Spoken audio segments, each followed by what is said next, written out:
going on, Jerome's?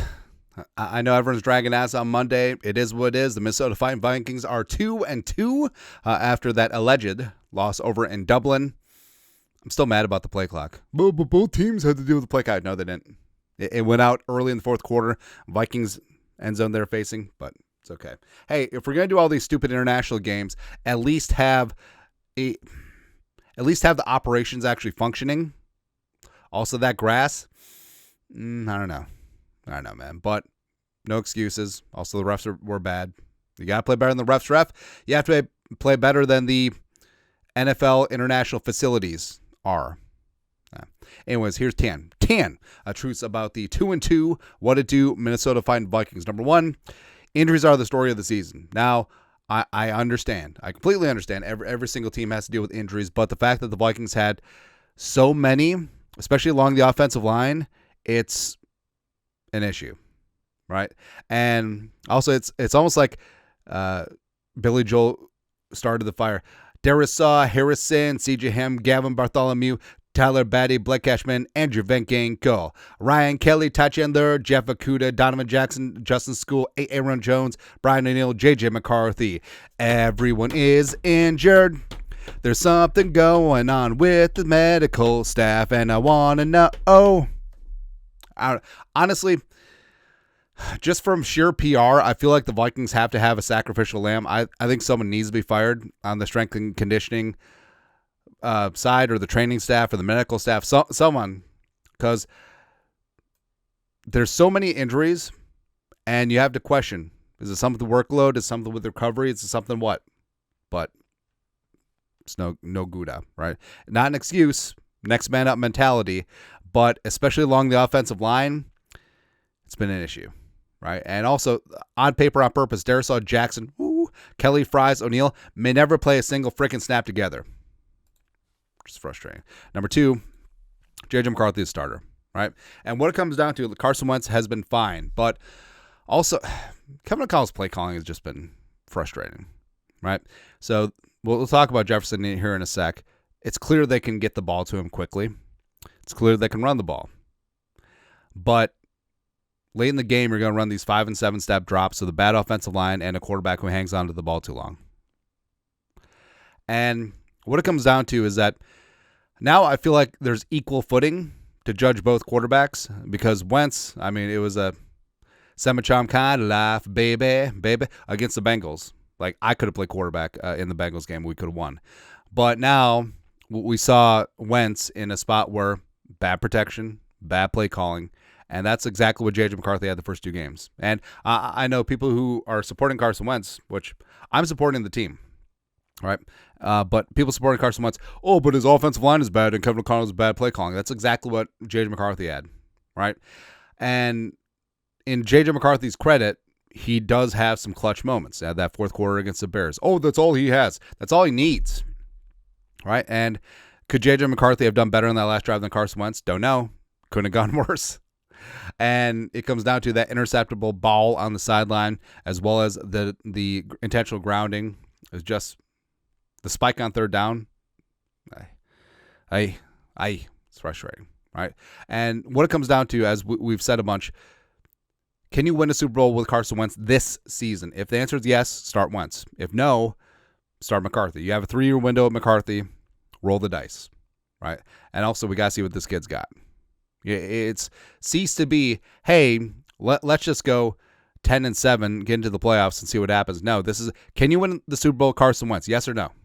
If it's yes, start Wentz. If no, it's McCarthy time, right? And also, I wonder, if Brian O'Neill didn't leave that edge rusher for the Falcons unblocked, causing a strip sack on J.J. McCarthy. Also, I think that one exasperated his ankle sprain. Would McCarthy have done it again against the Falcons? I think he might have. Who knows? Next up, number 3, quick game Jefferson. Oh, by the way, the reason why the Vikings didn't re-sign Sam Darnold is because he shat himself when it mattered most, against the Lions, against the Rams, right? And got to, and also right now Sam Darnold's doing great with Seattle, but let's see it winning in a game that matters, right? And frankly, week 1 at home against the San Francisco 49ers, that's when the game matters. Did Darnold get it done? No. although he did get strip sacked by his right tackle. It is what it is, right? Also, quick game to Justin Jefferson. That's something that we complained about the first 2 weeks with J.J. McCarthy. Get the ball out of his hands, and instead of these Lulu 5 and 7 step drops where he did not have the protection, I know that Kevin O'Connell wants to go downtown Julie Brown, but hey, get the ball out of the kid's hands quick. Get him some confidence. Have some positive plays. Don't be in third and forevers, and go from there. And the first half against the Steelers, Kevin O'Connell showed that he can do it. 8 catches to Jefferson. He still had 8 catches late into the fourth quarter, but it's clear that that is part of the framework of the offense. Like Kevin O'Connell can do it if he wants to, then he just decide not to. And it's not a spot of the Steelers adjusting and shutting it down. It was still there. But instead, going back to, hey, 5 and 7 step drops with a quarterback who hangs on to the ball too long, with Justin Skule at right tackle, with Blake Brandel at left guard, as well as with Michael Juergens at center. Let's do that. Yeah. By the way, remember, J.J. Watt usually lines up on the left side of the defense, right side of the offense, so it was Justin Skule against T.J. Watt a lot. Also, Hawkinson had to be out there chipping, so that really took away from his receiving game. So, Jordan Mason is the truth, averaging 4.8 yards per carry behind a bad and transient offensive line, as well as no C.J. Ham. C.J. Ham is eligible to come back for the Browns game. Jordan Mason is a bad man. He's bad. Leroy Brown, baddest man in the whole damn town. Give him the effing football, right? And I know Kevin O'Connell wants to be this offensive wunderkind, but I do not care in the slightest. Jordan Mason needs to be the rock, the bell cow right now. Stop trying to get fancy. Stop trying to do whatever. Take what the defense is giving you and go with what's working until the defense adjusts to stop it, then adjust to the adjustment. It's just so... There's no... Especially the Steelers game, there's no rhyme or reason to get away from the run game. It's like mid-drive, Kevin O'Connell just stopped.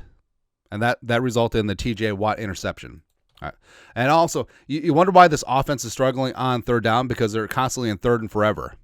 It's ridiculous. Offensive line needs to figure it out. Yes, injuries, but also has to be next man up. Right, because all teams are dealing with injuries. The Vikings are just dealing with Armageddon right now. But Darisaw was slow to return. He's looked good. Ryan Kelly now out with the second concussion in 3 weeks. Honestly, Ryan Kelly should just retire. Juergens looked fine, but also he's young and untested. Will Fries, $88 million. Brian O'Neill, MCL sprain. Hopefully it's not serious long term. May miss the Browns game, but hopefully he's back for Week 7 against the Eagles. Also, Blake Brandel filling in for Donovan Jackson. I was going under, dealing with that wrist injury. Although he's a tough ass dude, man. Played that Bengals game with that messed up wrist. He gets back Week 7, so we got a good one there. But it does have to be next man up. And yes, Justin Skule is probably going to be starting a right tackle. He should not be. Honestly, Justin Skule should be cut. I don't know why Walter Rouse was a healthy scratch. I know that the Vikings weren't expecting the slate of injuries, but how bad has Walter Rouse looked in practice that they feel like Justin Skule is better than him? I don't understand.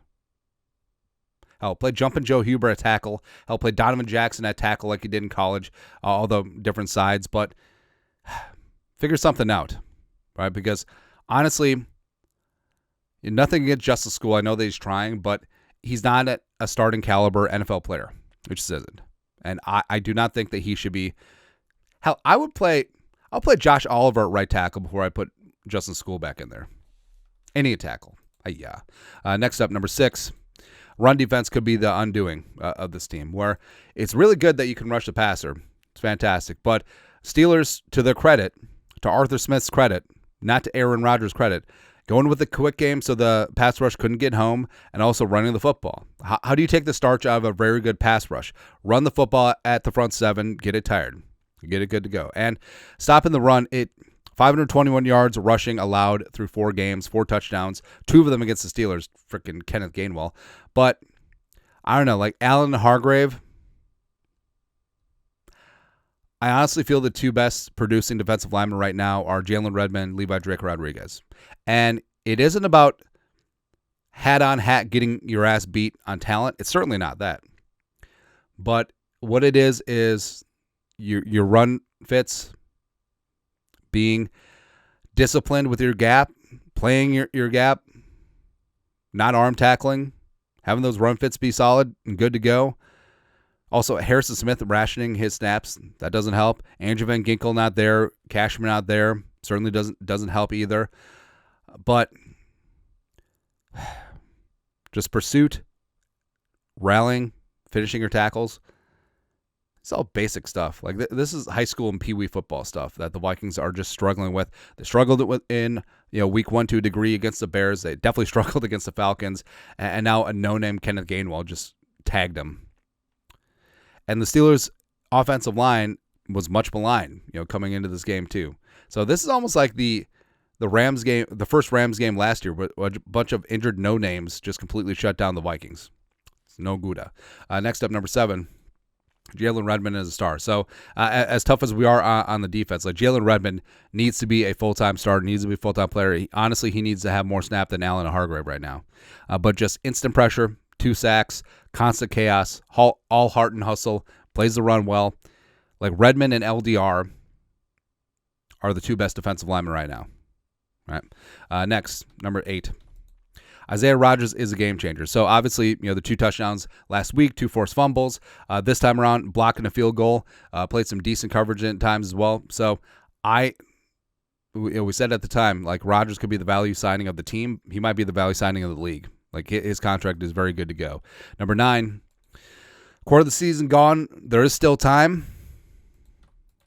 but Sunday is a must win. That's what it comes down to. So Detroit, Chicago, both won. Green Bay right now, it's about halftime Sunday Night Football, TBD. What happens to Dallas? And that's Dallas. It really sucks to root for the Cowboys, but yeah. And quarter of the season gone, you're 2-2. You have to be 3-2 heading into the bye. Right? The Browns beat the Packers, whatever, as well as they got beaten down by the Lions. And the Vikings, they got to beat the Browns. And the Browns quarterback issues right now, no good up. But guess what? They saw the Vikings being terrible against the run. Quishon Judkins is a stud. The defense is good to go. So it's going to be a dogfight, pun intended, with the Browns. And you have to have this win. You have to go into the bye week, ideally getting healthy at 3-2 to have a puncher's chance in the NFC. Because then you have the gauntlet. Eagles, home, Chargers, that should be on the road. Thursday Night Football. And then at Detroit, Baltimore, Chicago, Green Bay, Seattle, Washington. It's always in Seattle, but we got to get things done. All right. And ideally, it's almost like week 3 was a must win too. Week 4 felt like it, but it's all right. Have a little faith, have a little patience. Start J.J. McCarthy when he's healthy after the bye. Have Wentz play against the Browns. Offensive line needs to figure it out. Kevin O'Connell needs to get out of his own head, play calling. Quick game, run the damn ball. Defense, you got to be able to stop the run. Doesn't matter what your name is. Doesn't matter what your contract is. The best players play. And that's what you should be going for. Anyways, that's it. Tell the Truth Monday. You guys are the absolute best. What are your truths? Let us know in the comment section below. Skol, production value.